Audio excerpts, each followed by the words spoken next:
The sky is pale gold over southern Italy. Dawn breaks across the airfield.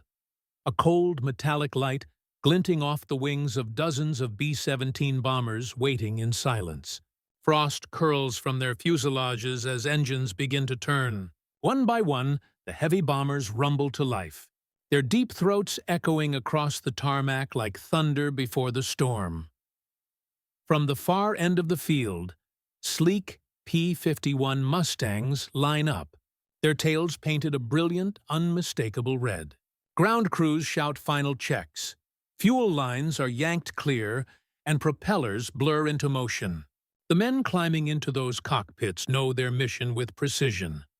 Not glory, not kill counts, but protection.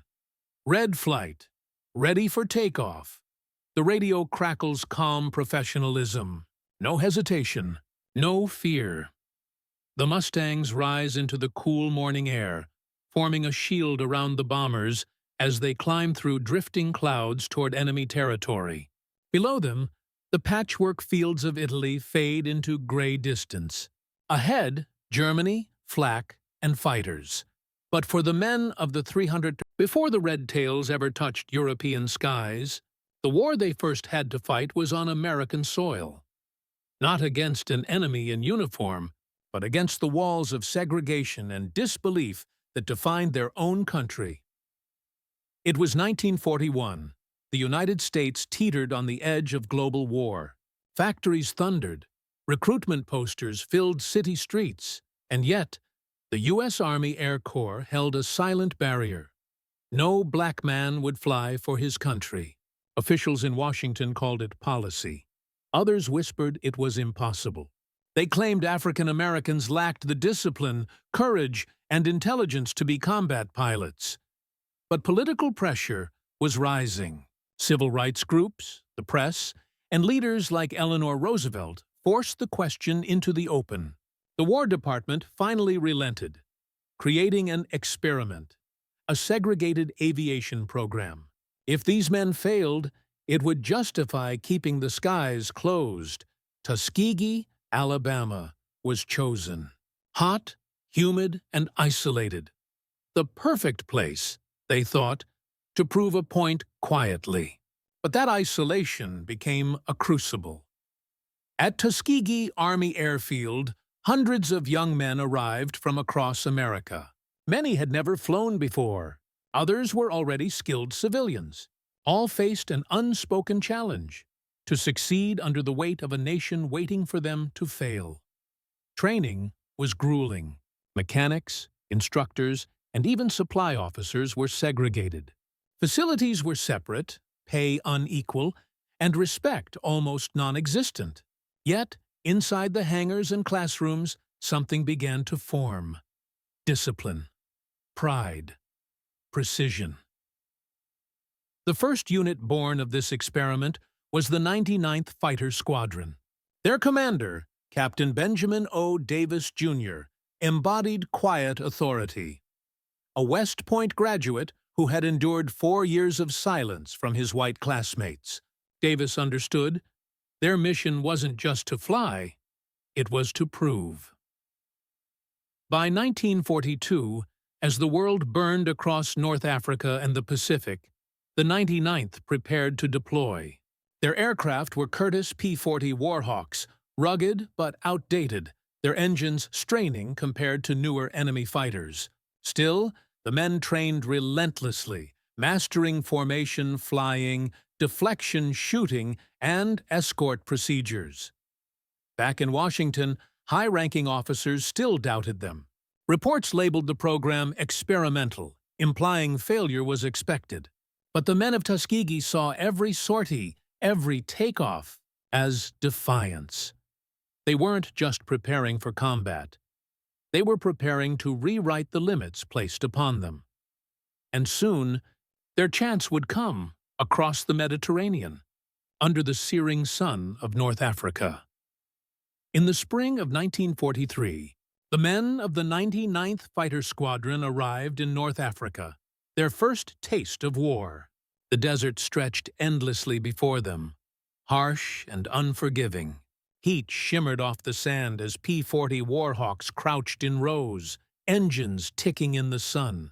For many, it was the first time they'd left American soil. For all, it was the first time they'd be tested not as an experiment, but as fighter pilots. Their initial missions were flown from bases in Tunisia and later Sicily. They were tasked with ground attack and close support roles, diving low to strike German positions, supply lines, and coastal defenses. The work was dangerous, unglamorous, and often thankless. When their missions yielded modest results, critics back home, still eager to discredit the program, used it as proof that black pilots couldn't handle air combat. But those on the front lines saw something different: discipline and precision. The 99th flew where they were told, hit what they aimed at, and returned in formation. Every time. Slowly, the bomber crews and commanders in the Mediterranean began to notice. These men didn't break ranks. They didn't chase kills. They followed orders to the letter. As the Allies advanced through Italy in 1944, the Tuskegee experiment expanded. The 99th joined with the newly formed 100th, 301st, and 302nd Fighter Squadrons, together becoming the 332nd Fighter Group under Colonel Davis's command. Their base moved to Ramitelli Airfield, a stretch of mud and steel plates along Italy's Adriatic coast. There, under constant rain and mud, the Red Tails began shaping their identity. The squadron received newer aircraft. First, the P-47 Thunderbolt, a massive, heavy-hitting fighter built for ground strikes and long escort runs. With it, they learned endurance, range, and how to survive the brutal flak over Central Europe. But it was the arrival of the North American P-51 Mustang that changed everything. Fast, elegant, with drop tanks that extended their range deep into Germany, and those tails painted crimson-red, the aircraft would become both a symbol and a statement. Now, they could accompany the B-17 and B-24 bombers all the way to Berlin and back.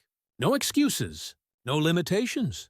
The 332nd's mission shifted from tactical ground attack to strategic bomber escort, a task that would demand nerve, restraint, and absolute trust.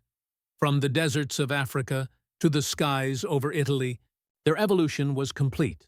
What began as an experiment was now a force, disciplined, precise, and unyielding. The stage was set for the legend of the Red Tail, the human angle. Brotherhood in the skies, every mission flown by the Tuskegee Airmen began long before their wheels left the ground. It began in the briefing rooms, where voices were calm, eyes focused, and trust was absolute. The men knew that once they climbed into the thin air over Europe, their only protection was each other. They were soldiers of discipline. Each man had learned early that reputation was everything. One pilot's mistake could be used to condemn them all. So, they lived by a code. No man left behind, no bomber abandoned. Between missions, laughter was rare, but loyalty was constant. They shared the same mess tents, repaired each other's planes, and studied after hours to perfect their navigation and gunnery.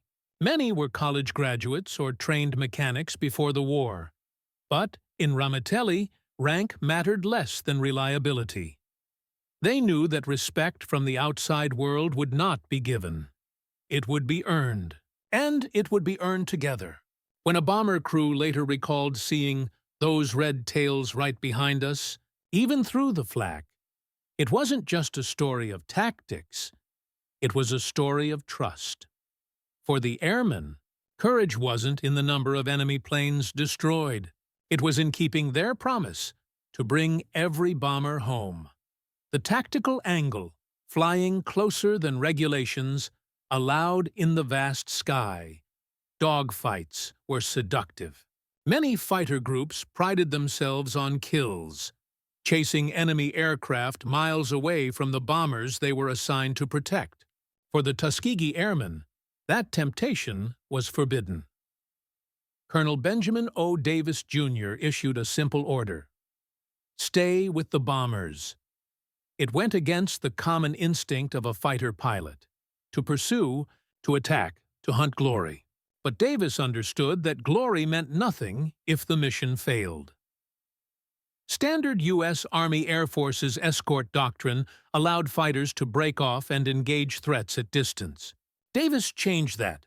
His men would fly tighter than regulations permitted, holding close formation around the bomber boxes. If enemy fighters attacked, the Red Tails would meet them head-on, but never chase them out of range. Other groups mocked them at first, calling them cowards or timid. But when bomber crews began returning with fewer losses, opinions changed. Their tactics weren't reckless. They were mathematical. Protective geometry in motion. Every maneuver, every defensive turn was designed to cover the bombers' vulnerable arcs, not to score kills.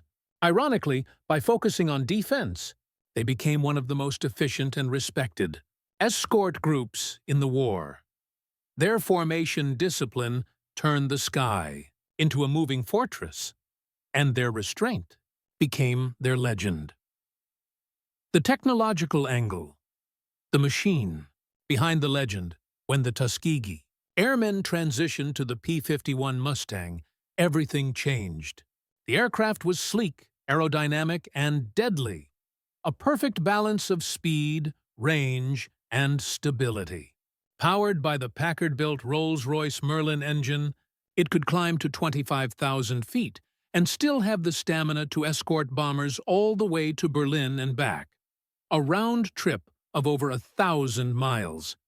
Its .650 caliber Browning machine guns offered devastating firepower.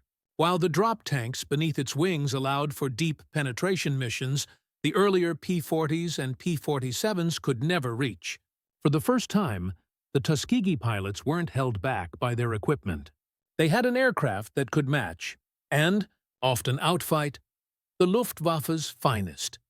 But what made them instantly recognizable was not the Mustang's polished silver body. It was the crimson-red paint that blazed across their tail sections. It wasn't just decoration. It was identity. It was warning. Bomber crews soon learned that when they looked out their side windows and saw those red tails weaving through the formation, they could breathe easier. To the airmen themselves, the color was a badge of unity, a symbol that wherever the red tails flew, excellence followed. The enemy's perspective. The red ones don't break. For German pilots, the red tails quickly became a sight to respect and to avoid. Luftwaffe veterans described them as Die Roten Teufel, the Red Devils. Their reputation spread through both Allied and enemy intelligence networks. German radio intercepts began mentioning a particular escort group that never scattered, never took the bait, and never abandoned the bombers. Enemy pilots were trained to exploit moments of separation, to lure escorts away and then strike the bombers from above. But the red tails didn't fall for the trap. Time and again, the Luftwaffe found themselves flying into tightly woven defensive screens, where disciplined bursts of gunfire from Mustang. By the spring of 1944, the air war over Europe had reached its breaking point. Allied bombers streamed daily into the heart of Nazi Germany. Daylight raids meant to cripple the Reich's industry, but the cost was catastrophic. Entire bomber groups vanished over enemy territory, torn apart by flak and the guns of experienced Luftwaffe pilots. Morale among bomber crews was collapsing. They needed protection, real protection, and so the call went out for the 392nd Fighter Group. Their first deep escort missions began that spring. Long, punishing flights from Ramitelli, Italy, to targets deep inside the Third Reich. The range was staggering. Over 1,600 kilometers across the Alps, through freezing altitudes, and into skies filled with flak bursts and contrails of death. Colonel Benjamin O. Davis, Jr. briefed his men with steady precision. "We will stay with the bombers, all the way in and all the way out." It wasn't strategy anymore. It was creed. The mission to Berlin, on March 24, 1945, became their defining test. Hundreds of B-17s and B-24s from the 15th Air Force lumbered north, carrying the weight of Allied strategy on their wings. Waiting for them were Germany's finest, Me-262 jet fighters, FW-190s, and Bf-109s, desperate to defend their capital. As the bombers crossed into German airspace, the flak began, black puffs tearing the sky apart, radio channels filled with short, clipped bursts of chatter. Then, through the haze, silver streaks. Enemy fighters climbing fast. The red tails closed ranks. Their formations tightened around the bombers like armor. Davis's voice crackled over the airwaves. "Maintain escort position." Dozens of German fighters dove through the clouds, their 20mm cannons spitting fire. The air filled with chaos, tracer lines, smoke, tumbling metal. Yet the red tails didn't scatter. Every time the enemy tried to punch through, they met a wall of disciplined gunfire from the crimson-marked Mustangs. For the bomber crews inside those flying fortresses, the sight was unforgettable. Through shattered windows and shaking turrets, they watched the red tails weave in and out, holding formation even as the sky disintegrated around them. That day, every bomber reached its target. That day, not a single one was lost to enemy aircraft. And in the smoke and thunder over Berlin, the Tuskegee Airmen's legend was sealed. Among the red tails, that day were some of the most skilled pilots the U.S. Army Air Forces ever produced, men whose names would later become synonymous with precision and courage. Captain Roscoe Brown led a flight directly into the path of incoming Messerschmitt Me-262s, Germany's new jet fighters, faster and deadlier than anything the Allies had faced. The jets streaked past the bomber formations, cannons flashing. But Brown didn't flinch. Calculating their turn radius and climb pattern, he swung his Mustang in a tight arc, anticipating the jet's exit path. The moment it leveled, he squeezed the trigger. A burst of .50 caliber fire tore through the Me-262's fuselage, one of the first jets ever downed by a red tail. Nearby, Captain Lee Archer, known for his quiet precision, scored victories that day with the same calm discipline that defined his unit. Archer's bursts were short, efficient, no waste, no wild chases. He later said, "We weren't there to get kills. We were there to protect." His words embodied the spirit of every Tuskegee pilot who took to the sky that morning. And then there was Charles McGee, who would fly more than 400 combat missions across 3 wars. On that Berlin raid, he and his wingmen fought through swarms of German fighters to keep the bomber columns intact, their Mustangs dancing between heavy flak clouds like arrows through smoke. When the bombers turned south for home, the red tails were still there, battered, low on fuel, wings scarred with flak holes, but unbroken. That evening, the after-action reports told a story that stunned headquarters. Every bomber under Tuskegee Escort had returned. In an era when losing a dozen aircraft on a single mission was considered acceptable, 0 losses defied logic. The statistics would later be analyzed, debated, and cross-checked. But one fact remained unchallenged. Under the direct escort of the 332nd Fighter Group, no American bomber was ever lost to enemy fighters. For the men who flew that day, the mission was more than success. It was vindication. They had been doubted, dismissed, and labeled an experiment. But over the heart of Hitler's empire, they had proven something larger than military worth. They had proven equality through excellence. As the Mustangs landed back at Ramitelli, the red tails glowed in the low sun. Paint chipped, fuel nearly gone, but shining like victory itself. The battle for respect. By the time the guns of Europe fell silent in May 1945, the men of the 332nd Fighter Group had flown more than 15,000 sorties across the Mediterranean and European theaters. They had destroyed 112 enemy aircraft in the air, nearly 150 on the ground, and crippled countless locomotives, trucks, and supply convoys. But their most extraordinary number was one that no statistician could ignore. 0 bombers lost to enemy fighters while under their direct escort. For bomber crews, that record meant survival. Veterans of the 15th Air Force would later speak of the comfort of the red tails, a phrase that carried more weight than any medal. One crewman recalled, "When the flak got heavy and the fighters came, we'd look for those red tails, and somehow we knew we'd make it home." As mission reports flowed in, senior commanders who once doubted them began to take notice. General Benjamin O. Davis, Jr., promoted for his leadership, now stood as a symbol of discipline and precision. The 332nd had proven that skill, not skin, defined a soldier's worth. Their achievements rippled through every corner of the military. The data was irrefutable.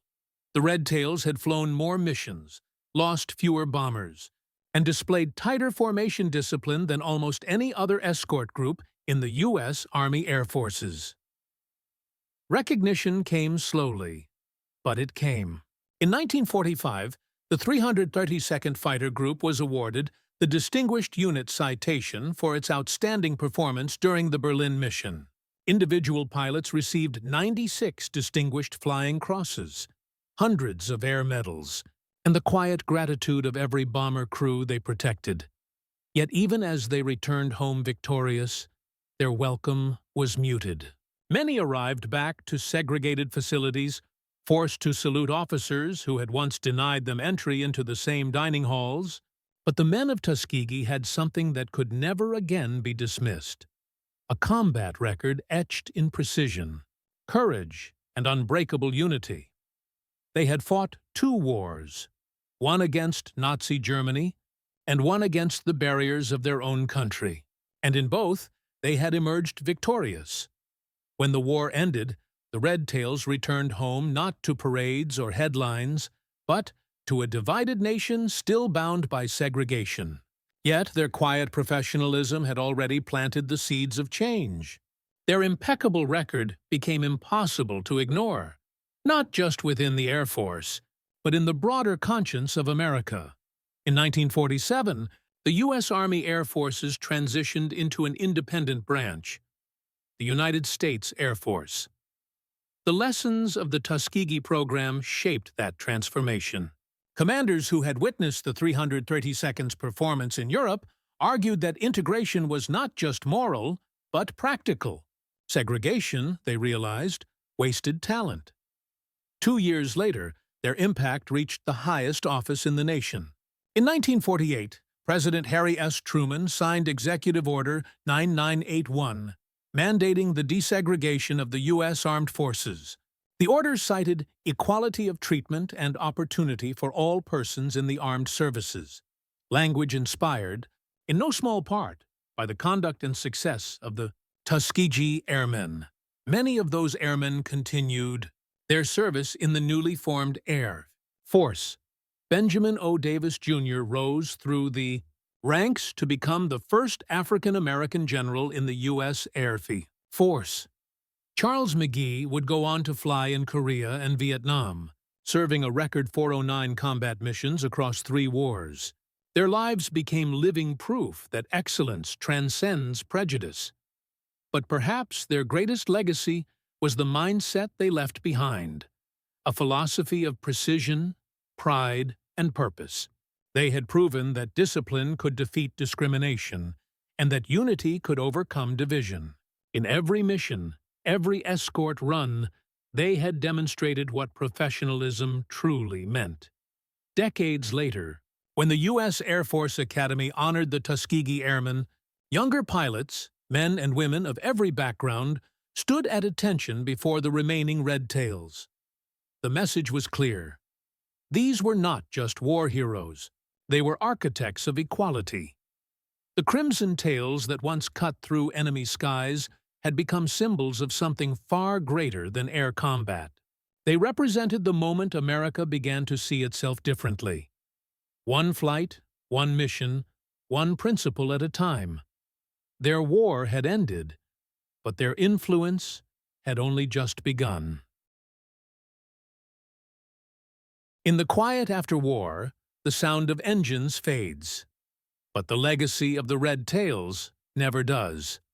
They were more than fighter pilots.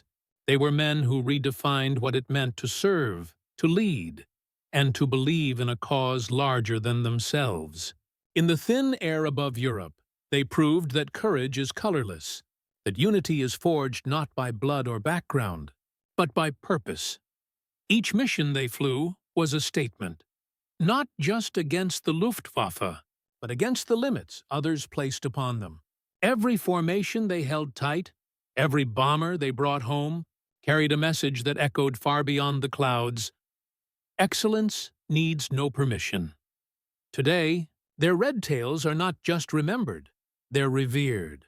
The image of those bright crimson fins cutting through gray European skies has become an eternal emblem of precision, pride, and progress. As the film closes, the scene softens. Silver bombers and red-tailed Mustangs fading into the morning mist, the sun breaking through in silence. The narrator's voice lingers. They flew for freedom, and for a nation still learning its meaning. Their names may age, but their honor will never fade, for the sky remembers. The red tails disappear into the clouds, but their legacy remains, shining against history's endless horizon.